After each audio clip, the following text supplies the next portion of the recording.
Welcome to our section on simulating 3D fluids with Maya nParticles. In these chapters, I'll be covering the techniques involved in creating a close-up liquid-in-liquid splash effect like what you see here.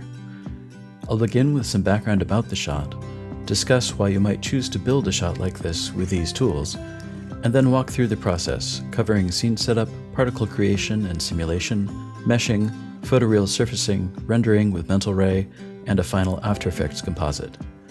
While I won't begin to cover everything that can be done with nParticles, I hope you'll find the tips useful in your own projects. The shot we're building is drawn from a real project for WGBH, a series of educational videos to provide context for a specific biology lab curriculum.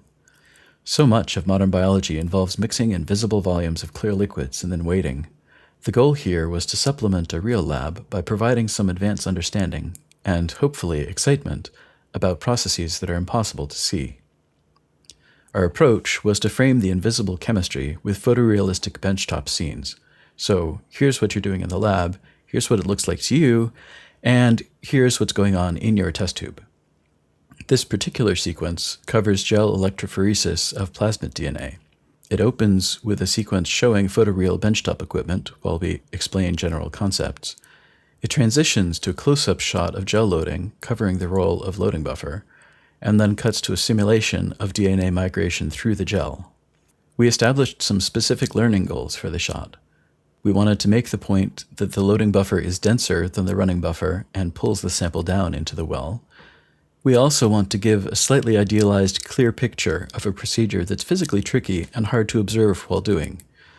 If you search for loading agarose gel on the web, you'll find a lot of images of scientists bracing themselves, bracing their elbows, bracing their wrists, trying to line up a tiny pipetter with a tiny well to dispense a very small volume of liquid that may represent weeks of work.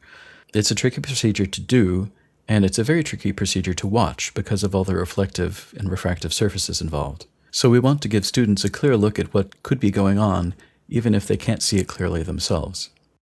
In addition to the educational goals, we have some meta goals for the shot. You might call them biases or constraints.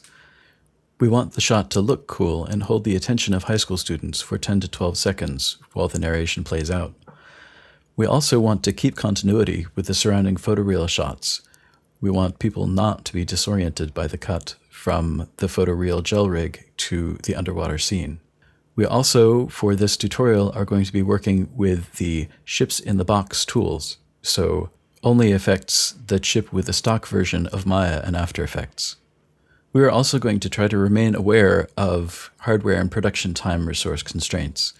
The original shot was built on a laptop in 2010, and while we have much better hardware now, we're going to try to stay realistic. Not everyone has a render farm to turn to if time gets short, so we'll try to keep techniques achievable in realistic times.